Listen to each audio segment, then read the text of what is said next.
Friday, the police minister, Senzo Mchunu, gave a media briefing, about the well-known case of the rape of a 7-year-old girl from Bergview College in Matatiele in the Eastern Cape.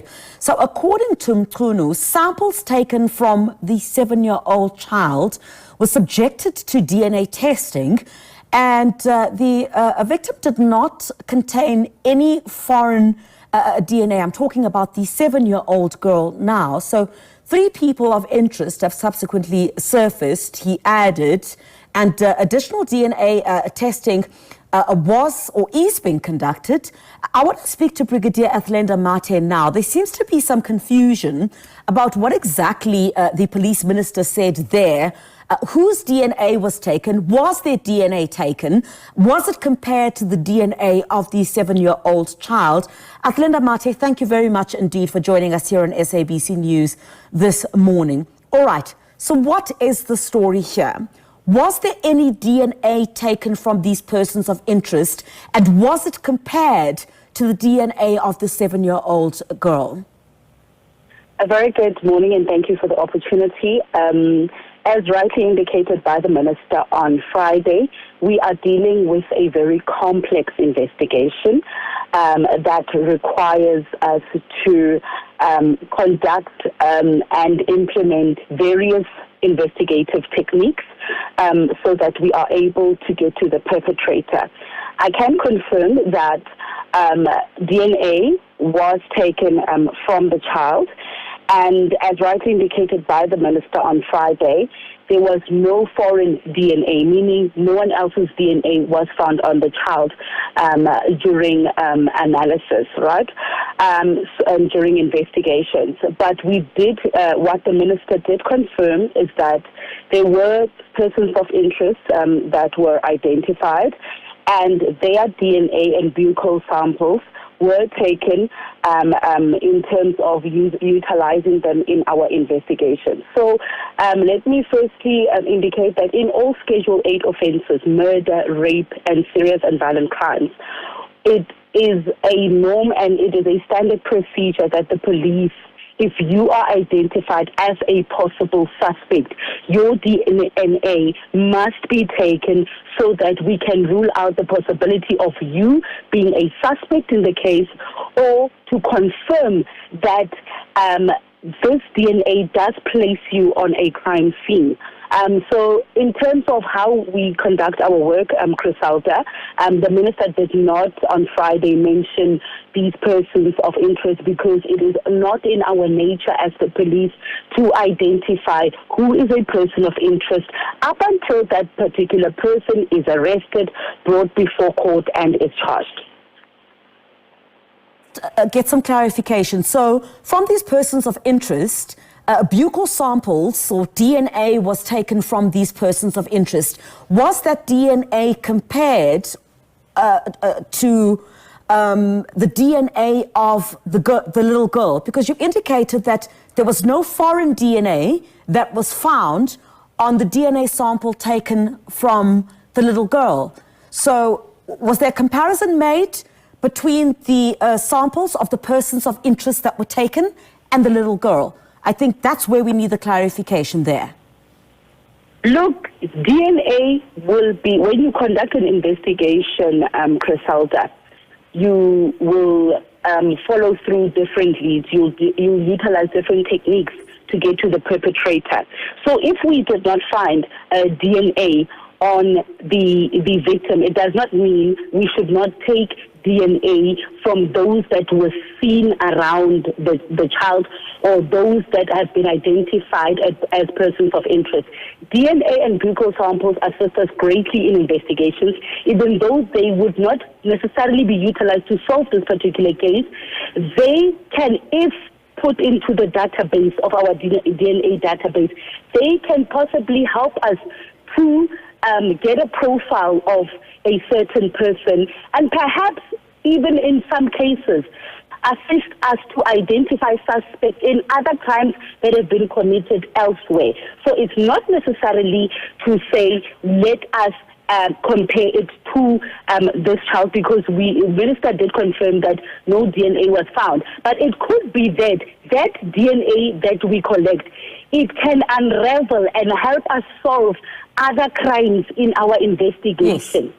Thank you. Yeah, I fully agree with you there, Brigadier, that, once buccal samples or DNA is taken from someone, you could possibly look at other cases if those individuals or persons of interest may be involved in other cases. But my question is, from the DNA that was taken from the 3 persons of interest, I hear you when you say that no foreign DNA was found when a sample was taken from the little girl. Was there a comparison made from the 3 people of interest to the DNA of the little girl? Has that been done?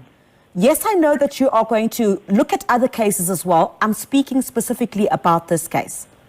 In relation to this particular case, the comparison, there was no need for a comparison, first of all, because there was no DNA found on the child. But the importance of taking DNA from the identified suspects is to assist us in investigations, because even though DNA was not found on the child, you might find that DNA can hit a positive link on other cases and help us to find maybe a possible murder suspect that has been on a run, a possible serial rapist that has been on the run, and so on.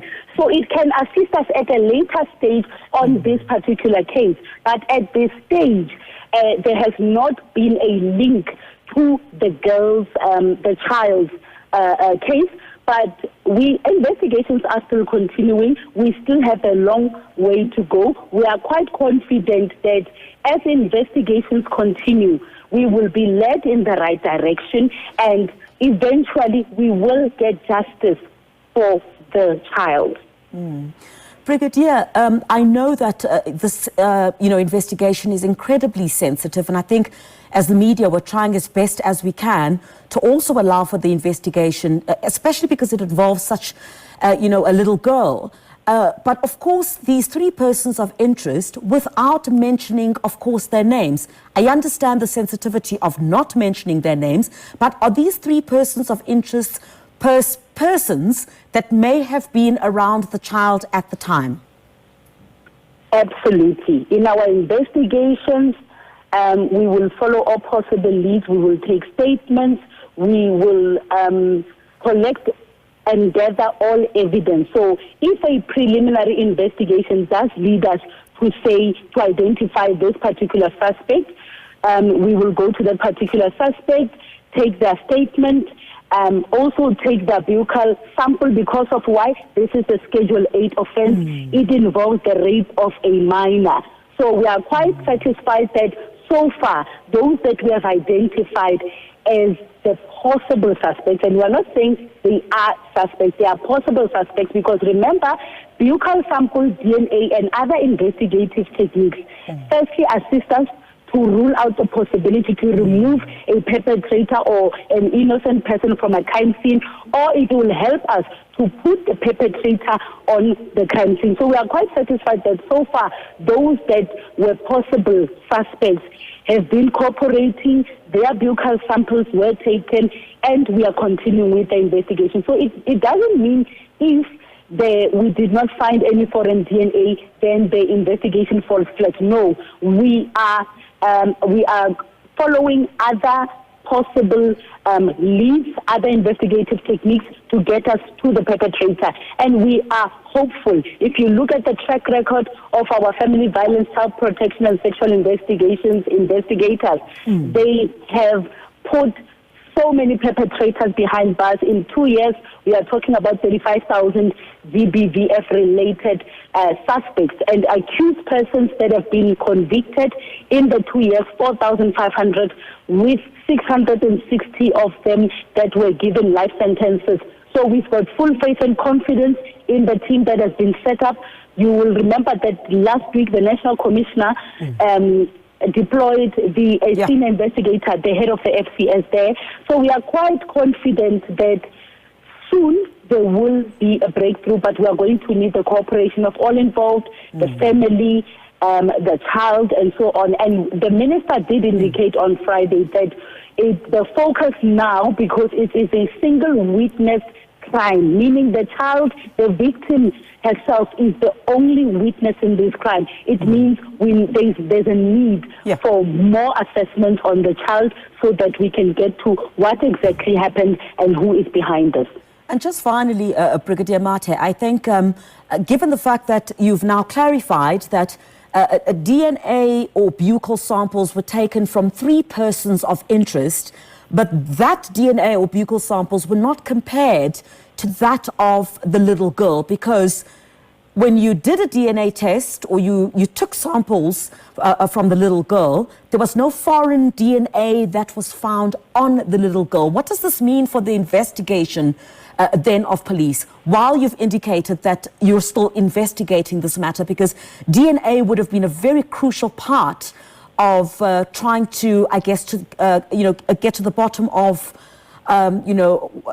what happened to, and I'm very careful with my wording here, how all of this had happened. Look, we have solved many cases without DNA being found on a suspect or a victim. We utilize other evidence that is collected to now place the perpetrator on the crime scene. Okay. So, yes, that is why we have indicated it is quite complex, because you are right. If DNA is found, it's much easier than to place the perpetrator on the crime scene. But if DNA is not found, it means the case is more complex, as indicated by the minister on Friday, to say it is not an easy case. It means we need to place our efforts on other investigative techniques, collect other evidence that will assist us to get to the perpetrator. And that is exactly where we are in terms of investigation. We are going into other methods and we are following other leads to get to our perpetrator. It's very important that we get this information out. Thank you very much, Brigadier Athlenda Mate. Of course, making some clarifications, quite a number of media reports. I think of also what I read out of that press briefing that was given by the police minister, Senzo Mchunu. This was on Friday in Matatiele, relating to, of course, the incident involving the 7-year-old girl. And, a lot more intricacies around the naming of the little girl, even though the mother had decided to use the name of the girl, the protection of the child going forward, many things that the media have to navigate through in this particular instance. How you, if at all, you mention the name of the child, do you identify the mother in this instance? Because the identification of the mother would mean the identification of the child. A very, very complex matter. But Brigadier Athlenda Mate, thank you very much indeed. Clarification there from the spokesperson of the National Police Commissioner, that is Brigadier Athlenda Mate, talking to us about what came out of that press conference, developments relating to this rape case of the 7-year-old girl from Matatiele. And the clarification there is that there are 3 persons of interest. Buccal samples have been taken from those 3 persons of interest, but they were not compared to the DNA of the child, because in this instance, Brigadier Mate says that was not necessary because there was no foreign DNA found on the 7-year-old girl when these tests, of course, had been done. So no foreign DNA found on the 7-year-old girl, but 3 persons of interest. Buccal samples have been taken, or DNA has been taken from those 3 persons of interest.